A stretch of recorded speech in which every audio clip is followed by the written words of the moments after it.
Okay. Jop. Kaip pasikeitė tavo pozicija, geras? Nu, bet tokia turingo pozicija realiai tavo. Mes į tokį ir orientavomės, kad būtų mažiau aerodinamikos, daugiau komforto, kad galėčiau didesnį kilometražą padaryti, be didesnių diskomfortų. Supratau. Turiu nusipirkęs naują įrankį. Ok, tai galėsiu parodyti dabar. Jo, gerai. Tai mes vairą tavo jau sutvarkėm, aukštį sutvarkėm, dabar, plemba, kaip gerai, kad dabar rėk nereikia. Wow. Ja. Net ramiau, žinai. Buvo problema su mikrofonais praeitą kartą. Taip, tai mano metras, aš surasiu.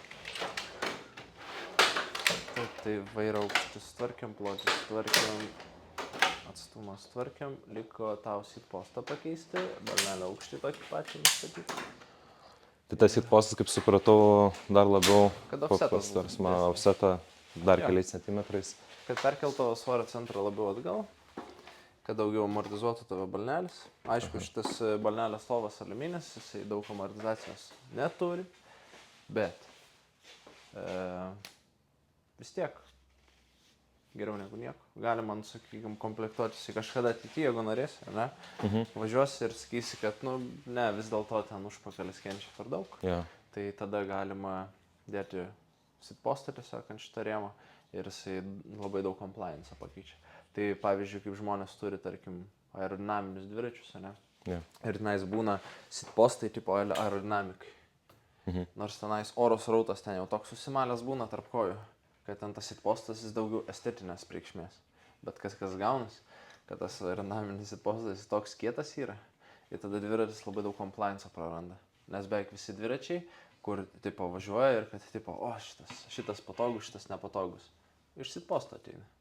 Realiai, nes ten tiesiog yra ant tavo kontaktinio taško, nesuportinta visiškai ašis ir jinai va fleksą turi. Ja. Tai uždėktų balnelio stovą, kuris daugiau fleksą turi, ir tu, ta prasme, turėsi vos ne kaip pakabos elementą, kuris turi 5 mm jėgos. Tai jeigu plentu važiuoji, 5 mm versus ten, tarkim, standus toksai iškišulys, tai važiuoji arba kaip ant iš paletės sukalto dviračio, ar ne, arba važiuoji ant minkštą. Tai apvalus sitpostas yra tiesiog modifikacijom atvertas. Galima net užsidėti, sakykime, nepasyvios amortizacijos sitpostą, kuris tiesiog, paprastai, ne tai, kad paprastai amortizuoja, bet fleksą turi. Galima aktyvios užsidėti. Tai ten, kur yra, sakykime, su tokiais lankstais, ar ne, ir demperiais, kur guma arba spiruoklė ir taip toliau. Tai tada turi kokius 20-30 mm jėgos. Aš, pavyzdžiui, kai važiavau, kai kurjeriu dirbau, tai užsidėjau tokį sitpostą, nes reikėjo Vilniui senamiestį važinėti per visus ten per visus tos dalykus ir dar kuprinė sunkia ant galo, tai labai daug svorio ant balnelio. Bet užsidėjus tą, tai ta prasme game changeris, visiškai kitas komfortas. Variantų yra, žodžiu, dar. Taip, variantų tikrai yra patoginti, tai sakai, tau dabar svoris atsiranda didesnis ant sėdinkaulių. Tai jis atsirado dėl to, kad jo anksčiau nebuvo. Bet jisai ant sėdinkaulių yra gerai dėl to, kad jie gali, sakykime, adaptuotis. Kaulai atsiranda mikroįtrūkimai, užsipildo stipresnių kaulų, tai jie šiaip tvirtesni būna. Tenais galbūt nervai mažiau, ta prasme, jautrus pasidaro, oda truputėlį sušiurkštėja. Bet čia yra normalu, nes tavo svorį turi suportinti kažkas, ar ne? Negali skristi ore. Tai, bet jeigu matai, kad ilgesnė kelionė tau važiuojant yra, vis tiek didelis diskomfortas, dar pakabos elementą pasidarai. Ten dar kitas elementas pakabos yra platesnės padangos, jeigu talpina tavo dviratis. Ir, sakykime, žiūrim, kur tu keliauji. Važiuoji plentu, gal tau nereikia pakabos, gal tu per daug statiškai sėdi, ar ne? Tai tada reiškia, galėjai sudėti aerobarus, kad tu turėtum dar vieną poziciją, ar ne? Nes turi dorobarus, hudzus, čionais pasidėti rankas, tai gali tada dar aerobarus užsidėti. Tada tavo persikelia svoris, sakykime, nusikelia nuo sėdinkaulių gale. Perskelia labiau į vidurį, jeigu tau klubai leidžia, jeigu neleidžia, tai tada sėdi ten patik, tai kad tempia tave visą laiką į priekį. Tai ir rankos papails ir panašiai. Tai tada jeigu tavo labiau statiškas minimas, pasyvesnis, plentu ir taip toliau, tau reikia tada pastoviai keist pozicijas, ar ne, daugiau gal iš atsistojimo važiuoti ir taip toliau. Tai visą laiką yra kažkoks sprendimas, tiesiog turi būti tavo kažkokia tai panaudojama patirtis, tada iš tos patirties turi kažkokią problemą, į tą problemą tada atsižvelgi ir tada ieškai sprendimų. Tada pritaikai sprendimą, važiuoji, žiūri, ar viskas tenkina, ar viskas yra ok. Ir tada gali pasidaryti išvadas. Tai toks, ciklas yra iš esmės. Ir kažkurio momentu tu tiesiog pasieki tokį tašką, kur reikia tiesiog tapti stipresniu. Kai jau viską ten, tarkim, pasidarai, optimizuoji ir taip toliau, tai negali, žinai, ten iki be galo optimizuoti. Nes kaip yra su šitais dalykais, kad 80% darbo užima ten 10% laiko ir likę 20%, tiksliau, 80% darbo, yra kažkoks posakis, ne? 80% darbo, tiksliau, 80% progreso užima 20% laiko ir tada 20% likę užima 80% laiko. Tai tenais davesti tas mikro detalės yra labai sunku, nes tiesiog tu važiuoji, pavargsti per laiką, tavo kūnas tenais pradeda kitaip elgtis. Tada skirtingas reljefas. Jeigu tu daugiau kalną važiuosi, pas tave pasikeičia svorio centras, kaip tu važiuoji ant dviračio. Tu gali turėti toliau ir žemiau vairą, jeigu labai kalną daug važiuoji. Nes į kalną, kai važiuoji, persikelia daugiau svorio ant balnelį. Tai va, tai jeigu tu kaip tik, sakykime, bombini labai daug nuo kalno ir panašiai, gal tom balnelį iš viso net nebestovi, net nebesėdi daug, ar ne? Pavyzdžiui, downhillininkai kaip važinėja, tai jų balnelis tenais yra iš viso tik estetiniais pobūdžiais, ar ne? Kad jisai, sakykime, bike parke, kol laukia lifto, atsisėstų ant jo ir panašiai. Nes jiem balnelė nesėdi dėl to, kad tiesiog, juos išmestų, sakykime, iš balno, jeigu jie sėdėtų per nelygumus važiuojant. Tai va, tai, kiekvienas dviratis, taip, tai labai specifiška, viskas labai specifiška, tavo panaudojimas irgi labai specifiška ir kokia tavo yra patirtis, tavo kūnas ir panašiai. Viskas tai susijungia ir tada galvoji čia, į kurią pusę ką nuvesti. Jo, todėl reikia grįžti po bikefito, jeigu galutiniam detaliam, nes pakeitus detalės dar ne viskas, plus dar reikia adaptuotis prie to pokyčio, ne, kažkiek. Tai iš esmės dabar jau kurį laiką praminį, mes turėjom jau preliminarią poziciją beveik dabaigtą, ar ne, tik tai, kad vairo juostas nevyniojam ir balnelio stovo nepakeitėm. Tai klausimas, kokia tavo buvo savijauta ir ar turi kažkokių tai pastebėjimų kažką? Kaip ir kalbėjom, dviratis ko gero buvo nusipirktas mano per mažas ir bandėm tiesiog tą per bikefito paslaugą išspręsti ir dalinai pavyko, tai išsprendė mano juosmens diskomfortą minant, tuo pačiu metu padėjo įjungti daugiau sėdmenis, ypatingai akceleruojant stipriau, tai kitos raumeninės grupės įsijungia, šiek tiek mažiau keturgalviai krūvio teko, virš krūvio, daugiau į galą nuėjo. Tai šitas man padeda daugiau raumenų grupių jungti ir ilgiau išminti, tai šitas labai patenkintas, diskomfortas sumažino ir todėl galiu didesnį atstumą numinti, dėl ko ir atėjau čia pagrindę. Tai viskas sprendžiasi. Dar įdomu bus pakeitus offsetą šito sėdynės ir tada žiūrėsim kaip dar toliau. Bet šiaip kol kas viskas kaip ir planavom ir eina pagal teikiamą linkmę, kaip sakau. Liuks, tai dabar kažkokių nusiskundimų važiuojant turi? Net nepasakyčiau, pradžioj tik tais pajaučiau, kad kitaip minu ir didesnis krūvis ėjo ant sėdinkaulių, bet tuo pačiu ir džiaugiausi, nes tikrai mažėjo krūvis nuo tarpvietės, nes minkštuosius audinius spaudė stipriai. Dabar, kadangi kaulinė struktūra spaudžiasi, tai yra žymiai palankesnis ta apkrova, tai aš ją galiu toleruoti. Ant rankų mažesnė apkrova lemia irgi, kadangi pakėlėm ir šitą vairą, tai mažiau ant rankų kilo krūvio, daugiau ant sėdinkaulių, dėl to sėdinkaulių labiau jautėsi, rankos mažiau jaučiasi, alkūnės mažiau jaučiasi, galiu labiau atsipalaidavęs minti, tai irgi leidžia ko gero didesnį atstumą išminti. Supratau, tai žodžiu, nuo to, ko reikėjo, ta prasme visai gerai atitaikė man Rygoje, ar ne? Jo. Visai net ir laukia važiuojant. Jo, nes feedbacko buvo daug ir tas feedbackas padėjo mums susidėlioti pakankamai tiksliai. Gerai, tai dabar aš surasiu tada metrą kažkur, praganiau, ir pasimokinsim vynioti vairo juostą. Kadangi toks dalykas, kur, sakykime, su vairo juosta galima labai gerą rezultatą pasiekti, nes yra 20 eurų investicija, nu, tokia jau normali vairo juosta, ar ne? Ir į vairo juostą kaip čiužinys išsigula, nes visą laiką į vieną tašką atsiremia ir panašiai, ir jinai tada netenka savo amortizacijos, minkštumo ir panašiai. Jeigu bekelę dar važinėjat, tai tuo labiau. Tai dabar įsivaizduokit, jūs už 20 eurų pasidarot vairą daug minkštesnį, ar ne? Tai čia nereikia jums 1000 eurų sumokėti, kad karboninius ratus amortizuojančius užsidėtumėt geriau, kurie amortizacinės jėgos turi, nu, geriausiu atveju 5 mm. Ne? Tai čia 20 eurų jūs pakeičiat detalę, su kuria jūs visą laiką sąveikaujat, nes jūsų rankas visą laiką turit laikyti ant vairo. Čia nepabėgsit nuo to. Tai dedat rankas ant vairo, reiškia sąveikaujat su vairo juosta. Tai iš esmės už ten, nu, brangiausia vairo juosta yra 60 eurų. Tikrai labai gera būna ir dažniausiai verta savo kainos. Nu, priklauso nuo prekinio ženklo. Čia galit pasidomėti, pasižiūrėti reviews, bet idėja tokia, pakeitus vairo juostą, galite iškart daug geriau jaustis ant dviračio, tai rekomenduočiau keisti bent jau vieną kartą į sezoną, nu nebent labai nedaug važinėjat, bet jeigu labai nedaug važinėjat, net nežiūrit šito video, tai neaktualu. Tai kaip vairo juosta vyniojasi, palei laikrodžio rodyklę, nes mes kai važiuojam, įsivaizduokit taip, kad mes sukam, užveržinėjam vairo juostą. Tai jeigu vyniosim į kitą pusę ir vairo juosta, pavyzdžiui, kaip ir šituo atveju neturi klijų, jinai turi tik tai gumą, kuri vos prilaiko, tai jinai gali atsileisti. Tai todėl mes ją sukam gal nuo rėmo, gal taip bus paprasčiau suprasti, ar ne?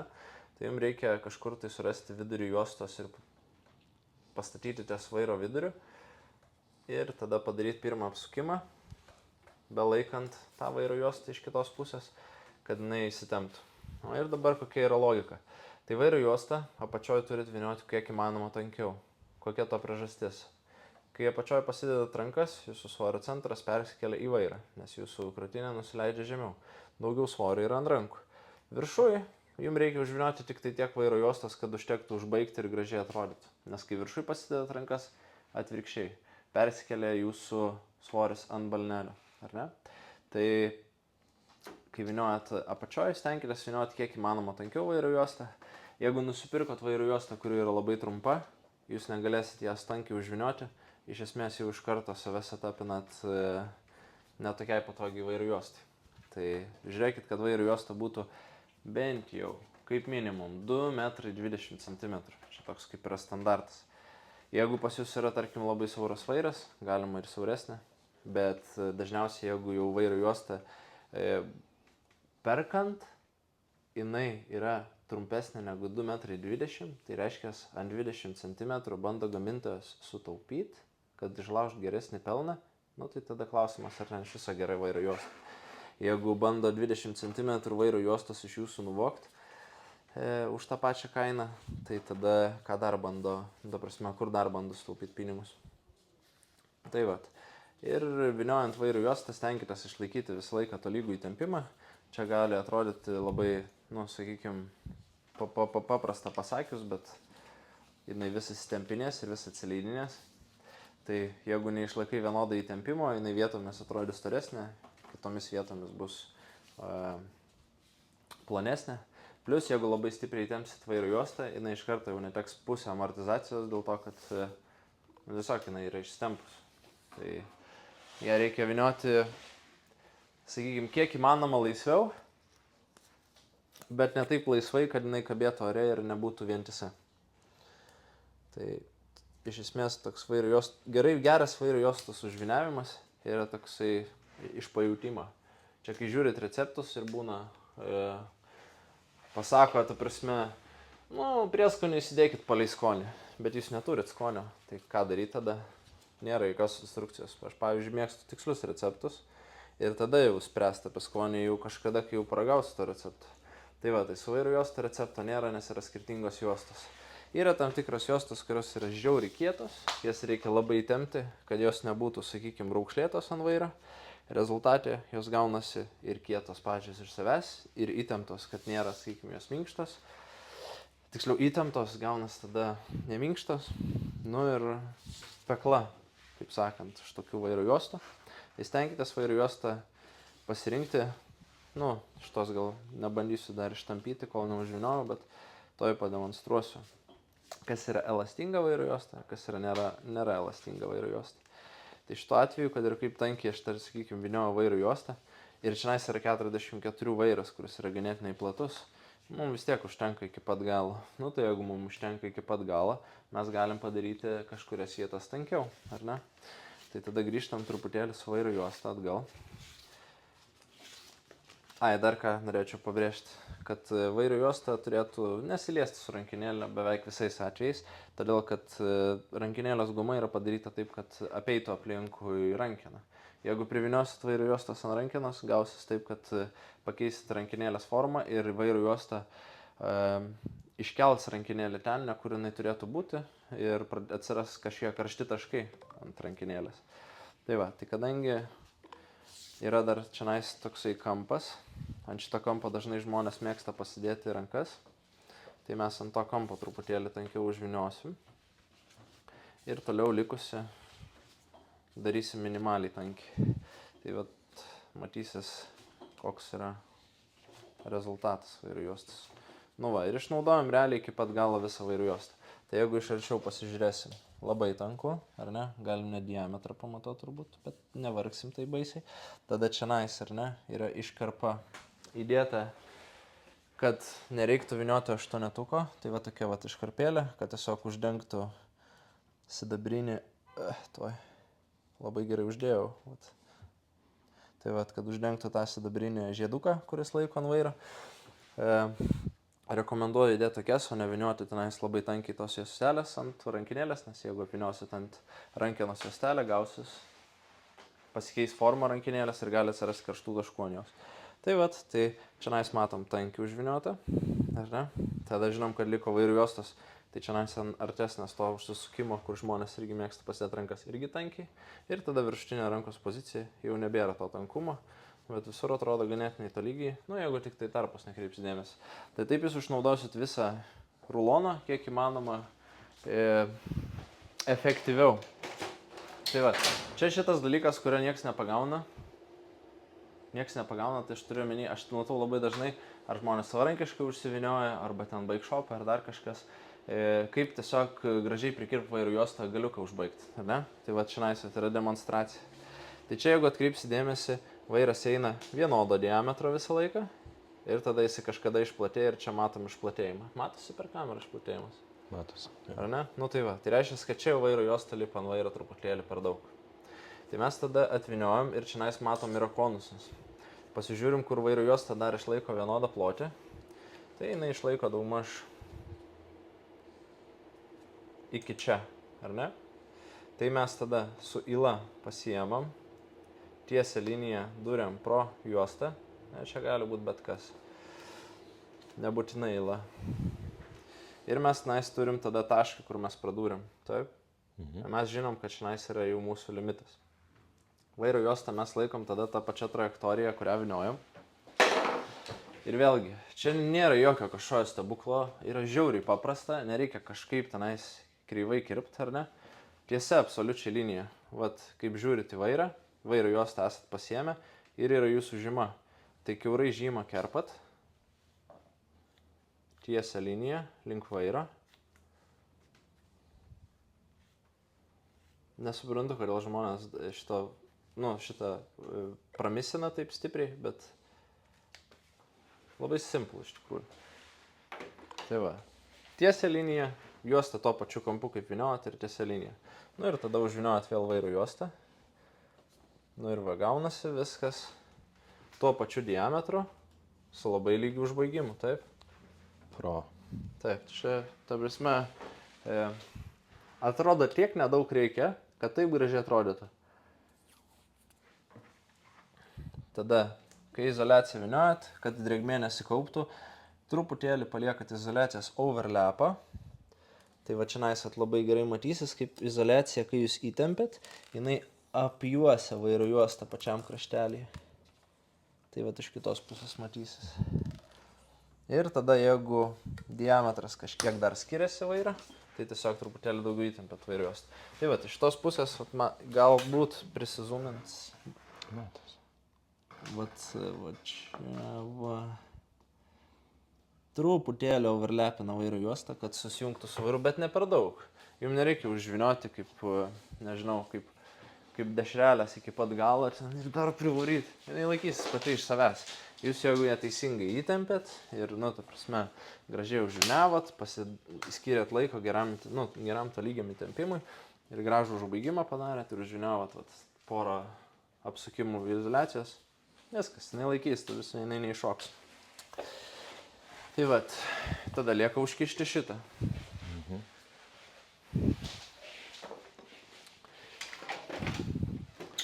Tai pavyzdžiui, su šita konkrečia vairo juosta, jinai kadangi yra stora, čia tos juostos yra per daug, tai mes tiesią liniją truputėlį jos nukirpam.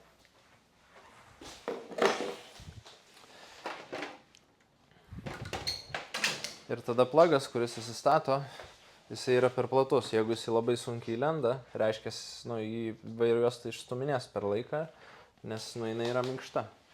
Tai truputėlį, čia galima pasižiūrėti, čia yra mano jau stalas sugadintas šitų vairių. Pasiemat ir kiekvienos juostos šonus. Jeigu stora vairo juosta ir nelenda plagas į vidų, truputėlį jį pasiaurinat, gaunasi toks kvadratinis sort of.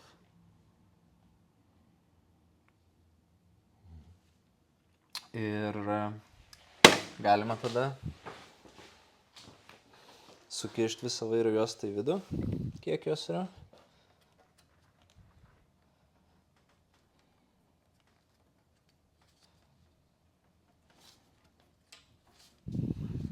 Ir laikos. Ir lengvai sulenda.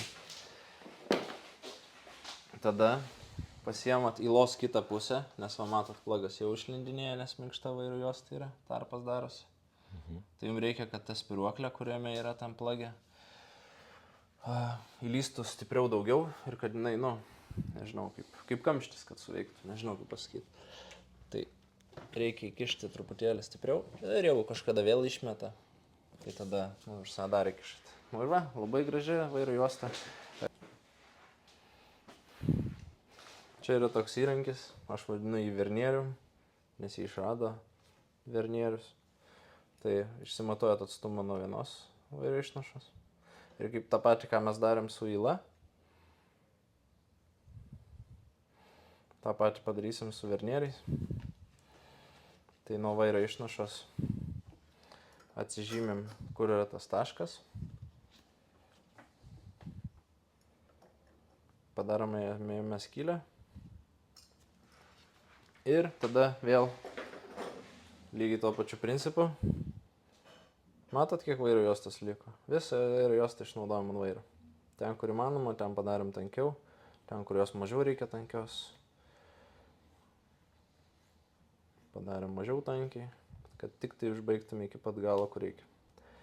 Tai iš pirmo karto gal nesigaus, bet turėkit kantrybės. Nes jeigu pirmą kartą vyniosit savarankiškai ir užvyniosit blogai, tai jūs nieko neišmoksit. Geriau vieną kartą vyniokit labai ilgai ir padarykit nors vieną kartą gerai. Tai kitą kartą išmoksit užvynioti ir gerai, ir truputėlį greičiau. Taip, ir izoliaciją, aišku, vyniojam palei tą pačią trajektoriją kaip ir vairo juosta, kad jinai padėtų truputėlį įtempimui.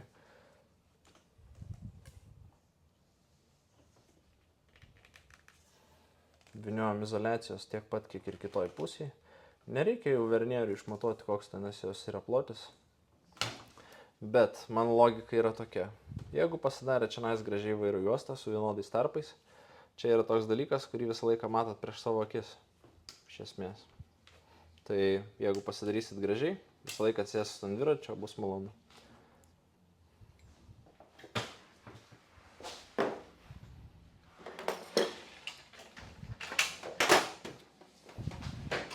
Tie, kas neturi vernierių, kaip ir daugelis namie, tai išsimatuojat tarpą, ar ne, ir tada išsimatuojat kitoj pusėj tarpą ir tiesiog pasižymit su markeriu tą tarpą ir tada jūs turit, prieš vyniojant vairo juostą pasižymit su markeriu taškiuką ir turit su kita vairo juosta tą taškiuką uždengti. Tai paprastesnis būdas. Ir tada ylą vedat pro tą taškiuką į vairo juostą. Ir vėlgi apsižymės labai tiksliai, kur reikia, kad būtų. Nu va, gražu, minkšta, malonu.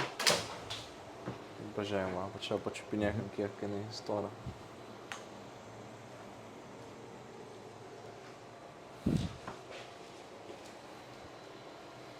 Reikia savo naują įrankį parodyti. Taip, tai. Tanki vairo juosta, netanki. Tanki vairo juosta, neoverlepina ant rankenėlio. Jeigu jūs priviniosit vairo juostos į rankenėlę su tais 8, kur per YouTube rašo, nuviniokit 8, bus geriau. Tai tada šita guma čia neįsistatys, išpams ir tada spaus delną ir užspaus kraujotaką. Negerai. Keisim tavo postą.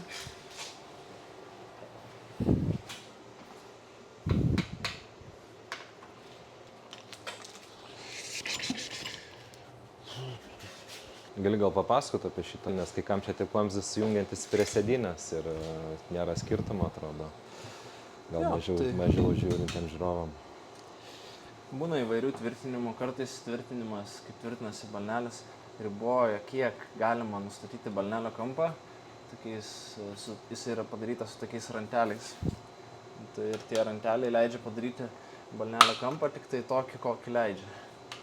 Ir koks gaunas toks rezultatas, kad, tarkim, tavo buvo praeitas balnelis plus 1,4 kablis laipsnio, nu, bet kitas balnelis, ar ne? Ir šitas balnelis yra minus 1 laipsnio. Tai reiškia, kad mums reikia 2,4 laipsnio tikslumu, ar ne, pakeisti. O tie su ranteliais būna 4 laipsniai iš karto šuolis. Tai tu visą laiką tada turi, nu, sakykim, arba per statų kampą, arba nepakankamai statų. Tai tu sitpostų nelygus. Plius amortizacija, kaip tie patys varžtai šiaip laikosi. Taip, dabar atliksim labai tikslų amortizacijos testą naujo sitposto.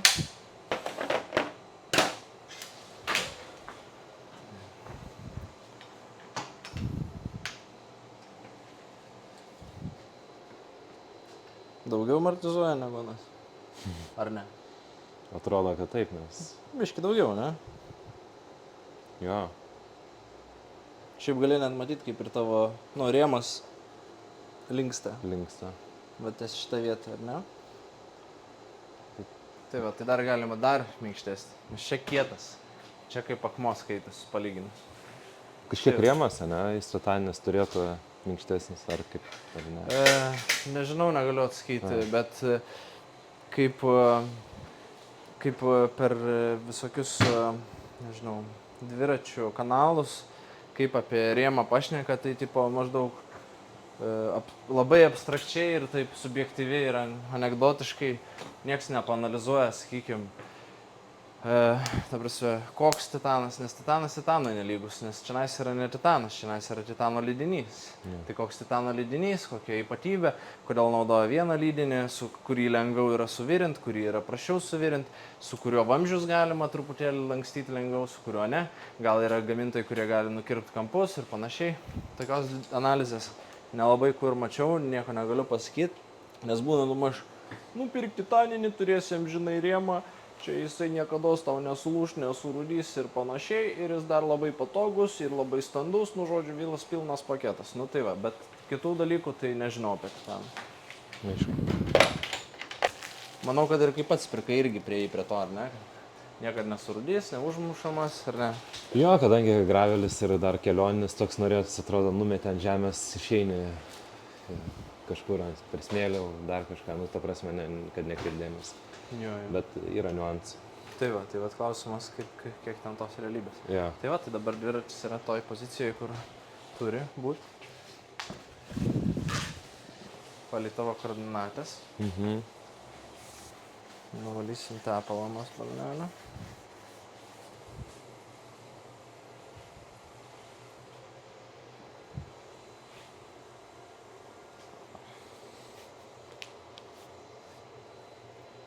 Turim klausimų, atsakymų dabar periodą ir pakalbėsim su profesionalu Tikrų. Ir turim klausimą pirmą nuo Simo. Važiuojant pradeda skaudėti kaklą, per mažas kampas tarp žastų ir stuburo ašių. Klausimas. Čia klausimas. Jo. Supratau. Tai negaliu dėl kampo atsakyti, nes čia toks dalykas, kuris nematuoju ir net aš net vizualiai neįsivaizduoju, ką turiu omeny žmogus, bet galiu pasakyti tiesiog pagrindinius kaklo skausmo priežastis. Tai viena iš pagrindinių priežasčių, labai greita demonstracija, kad uždėsim balnelę random.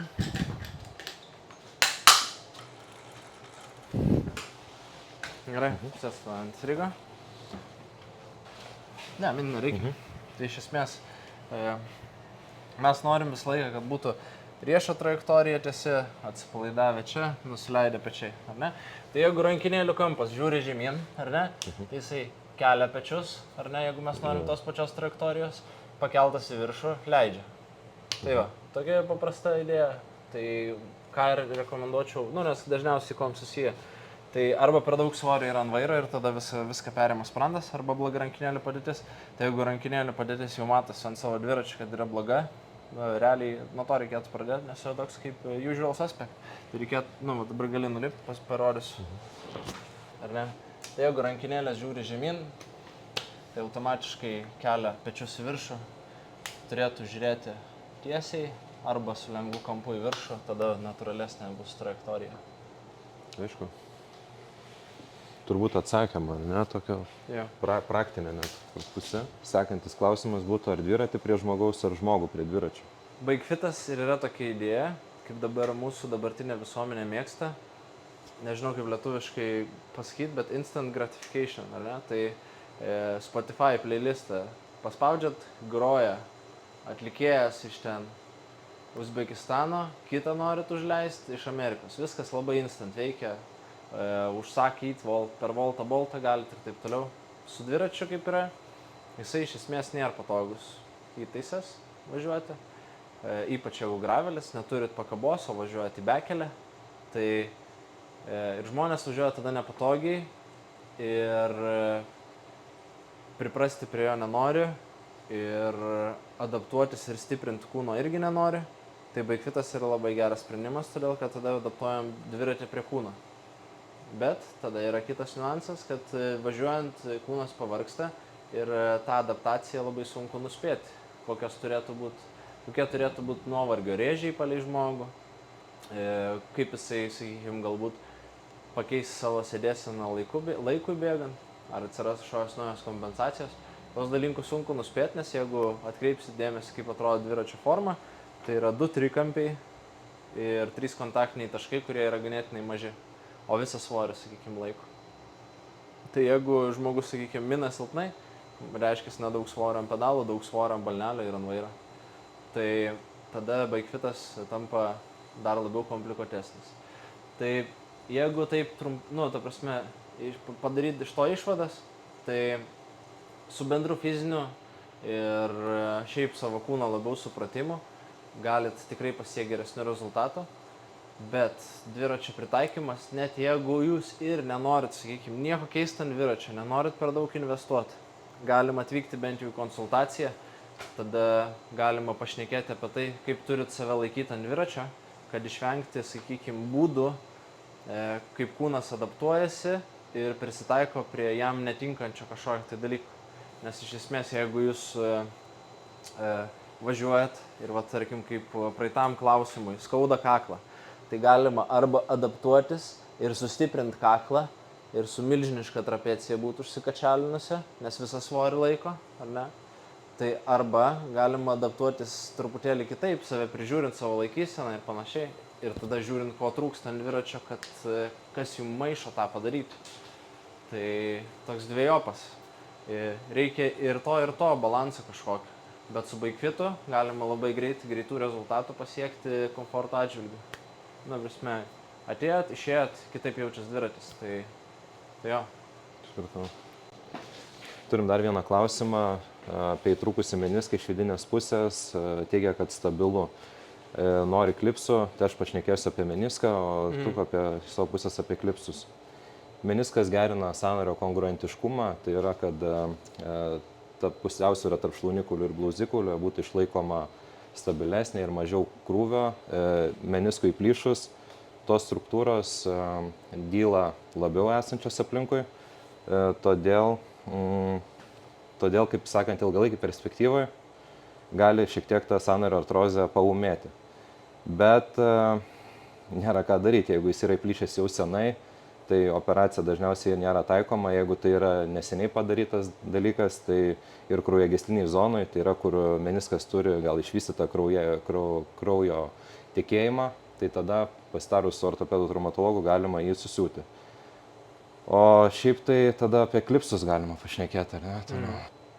Ar nori klipsų dėl menisko, kad klipsai jam tipo geriau dėl to, kad jisai turi ten su menisko problemas, ar jisai tiesiog šiaip nori klipsų ir pergyvena dėl savo menisko. Tai va čia vat neaišku, nuo ko atsispirt, bet idėja yra tokia, kad kai važiuojam per, sakykime, minimo visą tą sūkį, kūnas atsiduria keliose ekstremaliose situacijose, tai kadangi mums reikia siekti vairą, tai koja, išsiekstendina, kiek jinai gali, kiek leidžia mobilumas.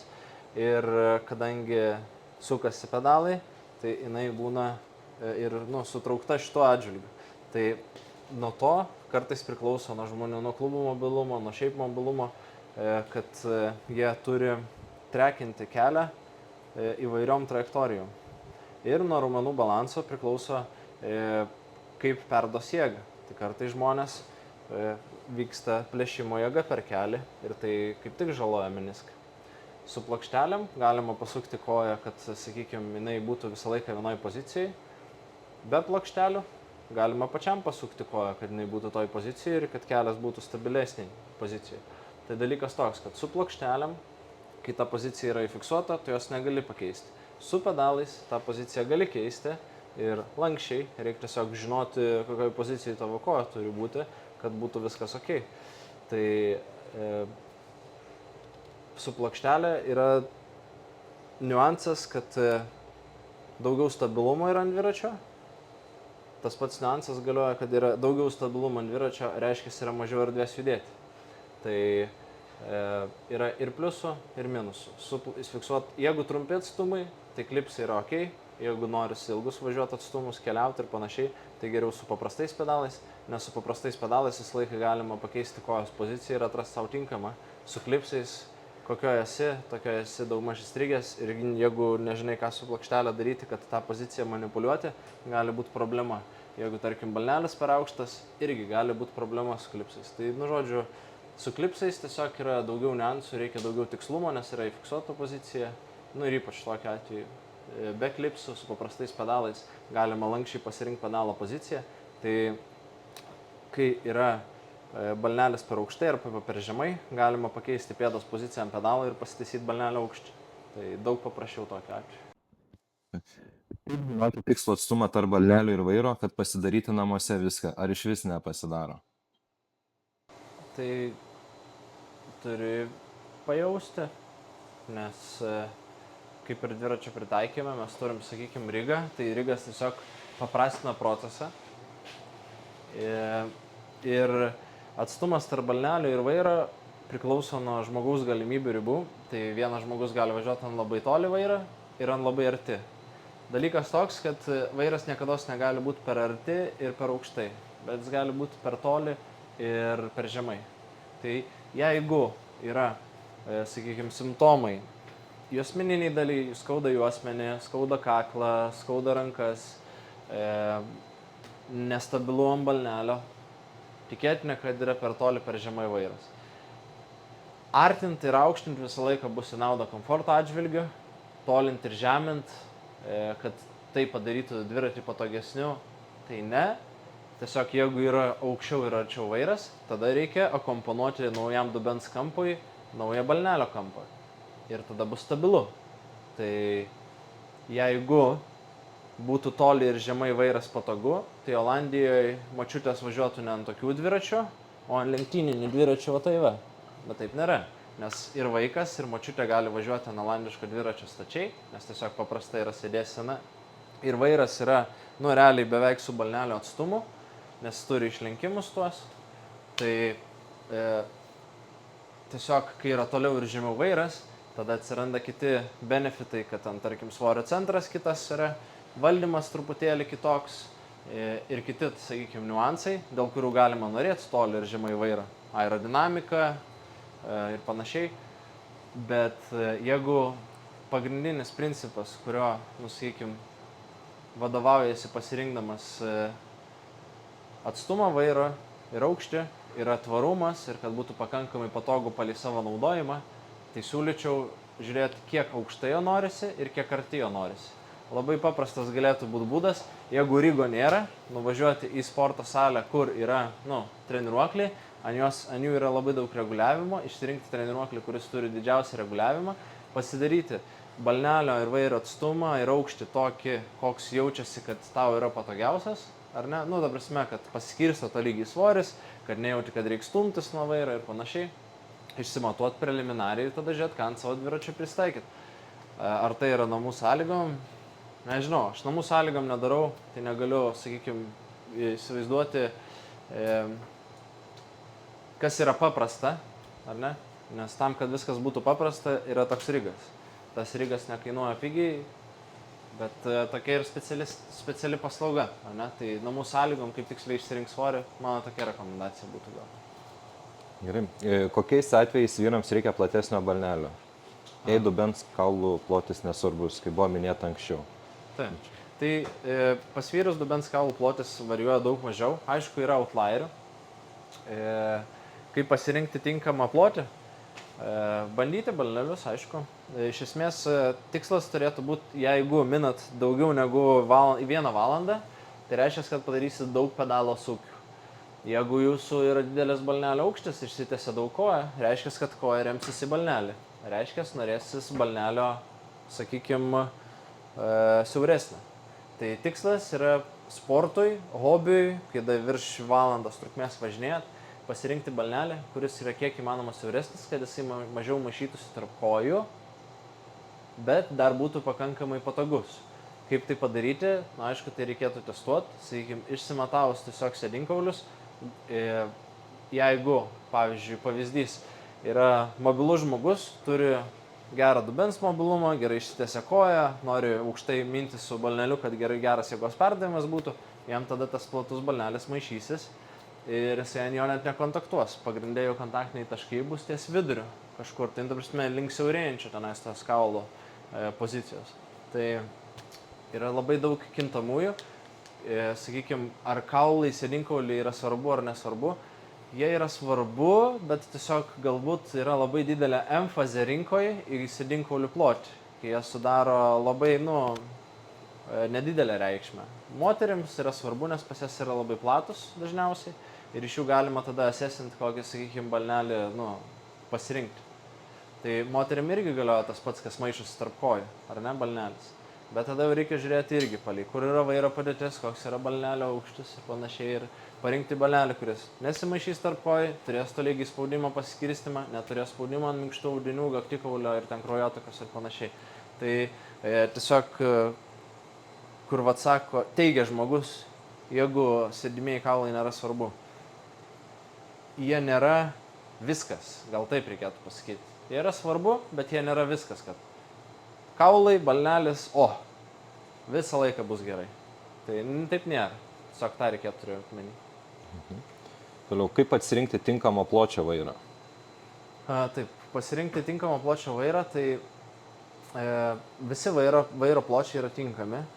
Tiesiog yra skirtinga su jais sąveika, ar ne? Tai nėra vienas vairas per platus, vienas per siauras, ar ne? Gal tenais yra kažkokie tai nišiniai atvejai, kur ten, nežinau, traumuotas žmogus ar dar kažkas, bet mes apie kažkokius nišinius atvejus šnekam apie bendrai. Tai šabloninė rekomendacija yra išsimatuoti pečių plotį, rinktis palei pečių plotį arba 2 cm platesnį vairą. Tai čionais yra tiesiog, kai nežinai, ko tu nori, tau nelabai svarbu, kas tau yra gerai ir kas tau yra faina, tiesiog nori palei rekomendaciją, nusipirk, kas tau galbūt būtų patogiau. Tai galima vadovauti šitą rekomendaciją, išsimatuoti pečių plotį, lygiai pečių pločių arba porą centimetrų plačiau, arba testuoti skirtingus vairus. Geriausias būdas yra išsitestuoti ir pasižiūrėti, kaip jaučiasi ir palikti panaudojimą, pasižiūrėti, kur jie labiausiai tiks. Tai sakykime, jeigu žmogus yra, tarkim, 40 cm pečiais, relatyviai jam 36 vairas bus siauras. Ar ne? Jeigu žmogus yra 32 pločio, jam 36 vairas relatyviai bus platus. Tai nuo kiekvieno žmogaus priklauso, kas yra siauras ir kas yra platus vairas. Tai žmogus su siaurais pečiais yra platus vairai, kam yra siauri vairai. Tai reikėtų tai nepamiršti, to dalyko, relatyvumo. Ir tada kaip skiriasi. Siauras vairas rankos susidės tiesiai, ar ne? Arba reikės apimti, ar ne? Platus vairas, tai jau platesnis negu pečiai, praskės alkūnės į išorę truputėlį. Tai idėja, vairas nepraskės, jūs turit patys praskės, bet žmonės dažnai su plačiu vairu tiesiog riešus suveda ir laikosi ant raiščių. Ką turėtume daryti, turėtumėt labiau aktyviau panaudoti raumenyną. Tai su platesniu vairu, kai važiuojat bekeliai, turėsi daugiau vietos judėti alkūnėm ir dviratis galės daugiau judėti paėmis. Su siauresniu vairu, ar ne, rankos galės važiuoti tiesiau, pasyviau, tai sakykim, tokia kaip rule of thumb, kaip aš sakyčiau, būtų pasirinkti siauresnį vairą, jeigu važiuojat pasyviai, plentu, tiesiai daug, mažiau dinamikos, platesnį truputėlį vairą, jeigu važiuoja dinamiškiau, važiuoja daugiau į bekelę, reikia daugiau kontrolės ir daugiau erdvės judėti. Aišku. Kadangi turit reguliuojamas stekles, tai galbūt galite ir pasimuliuoti dviračių rėmų geometrijas ir patart, kurį geriau pirkti. Taip, yra tokia paslauga netgi atskira. Galima ne tik pastimuliuoti geometrijas, galima, sakykime, ant to rėmo geometrijos parinkti, kokią reikės vairą išnašo, kokią vairą. Žodžiu, galima tiesiog, yra rėmas, kurį, tarkim, žmogus nori pirkti, arba yra tiesiog nori žmogus dviračio, mes galime jam išrinkti rėmą tikslų, ant to rėmo vairo išnašą tikslę. Mes galim padaryti pilną bikefitą ant šito dviračio ir tada tiesiog viską iš detalių surinkti, kad naujas dviratis būtų toj pozicijai. Tai to minusas tik tai, kad reikia turėti kažkokį tai seną dviratį, kad turėtumėt atskaitos tašką, nes jeigu neturit atskaitos taško, tai iš esmės mes spėjam, kaip jūs jausitės ant dviračio. Ir tas spėjimas, kartais pasiseka, kartais ne. Tiesiog, jeigu yra didelis pirkinys, tarkim, viskas kustom, tai tada reikėtų turėti atskaitos tašką. Jeigu tiesiog norit rėmą pasirinkti, tai tada ant rėmo keičiasi vairai išnaša, vairai, balneliai ir taip toliau. Tai galima nustatyti gairės, kokiam range turėtų būti rėmas ir tada ant tokio rėmo tikrai pasidarys kokybiškai dviračių pritaikymus. Ir paskutinis klausimas, kodėl netliekate pritaikymo paslaugos dviračiams su aerobarais? Todėl, kad Lietuvoje yra nepopuliaru važinėti su asmeninio laiko dviračiais. Yra yra žmonių grupelė, kurie važiuoja triatlonai. Ir yra sportininkų grupelė, kurie, kaip į profesionalų sportą žiūri, tai jauniai, ar ne, tai jiems reikia asmeninį laiko važiuoti dviračiais. Ir keletą žmonių, kurie irgi dalyvauja asmeninį laiko lenktynėse, bet čia yra labai labai maža procentaliai dalis. Tada iš to mažo procento žmonių dar tie žmonės turėtų pas mane atsirasti, ar ne, tai dar sumažėja žmonių. Tai žodžiu, bikefitas pats kaip paslauga yra niša. Tai tada nišos nišoje, niša ir žodžiu ateina ten į metus pasidaryti 3-4 žmonės su tata dviračiais bikefitą, kas gaunasi. Aš neturiu daug patirties, kadangi neturiu daug patirties, aš nemanau, kad mano paslauga iki galo yra kokybiško to atžvilgio. Tiesiog tokia galbūt savikritika, bet nenoriu, sakykime, pažadėti žmonėms gerų rezultatų, kai aš mažai su tuo susiduriu, ar ne? Ir tada kitas dalykas, dviračiai TT, jie kiekvienas yra labai skirtingi. Vienas turi vieną integraciją, kitas kitą, pirk detalių jiems nėra, visų tada detalių tada dviračiams irgi neturėsi, nes labai didelis sandėlys, tai negalėsi jums kažko pritaikyti, tada daug didesnės yra, daug didesni suvaržymai, kiek gali ten, tarkim, padaryti, plus žmonės dažnai perka naudotus, kadangi visi tada dviračiai skirtingi revoliucionuoja palei, sakykime, aerodinamikos poreikius, tai iš esmės tų senų detalių nepalaiko. Tada tam senam dviračiui reikia galvoti kažkokius tai papildomus sprendimus, o jeigu tu nori žmogui padaryti geriau ir tų papildomų sprendimų jisai nenori, viską keisti brangiai irgi jisai nenori, reiškia, tavo bikefitas yra labai suvaržytas, ką tu jam gali padaryti, nėra detalių, netinkamas dviratis ir tada turi žmogui pažadėti, kad viskas bus gerai. Tai jeigu žmogus ateina ir tu jam pasakai, kad nu, sorry, čia tas blogai, čia tas blogai, čia tau tas netinka, ką mes galim pakeisti, nieko negalim pakeisti, kaip padaryti nieko nekeičiant, kad tau būtų geriau, sorry, mažai patirties, nes mažai žmonių Lietuvoje daro, važiuoja su asmeninio laiko dviračiais, nu ir visumoje gaunasi, nu, krachas, nekokybiškai. Tai tiesiog priėmiau tokį sprendimą, kad nenoriu siūlyti paslaugos, kurio aš manau, kad yra tokia, nu, neverta žmonių pinigų, gal taip? Tai tiek bus šiam kartui. Ačiū Cycleriai už labai išsamiai atsakytus klausimus. Ne, už ką. Tai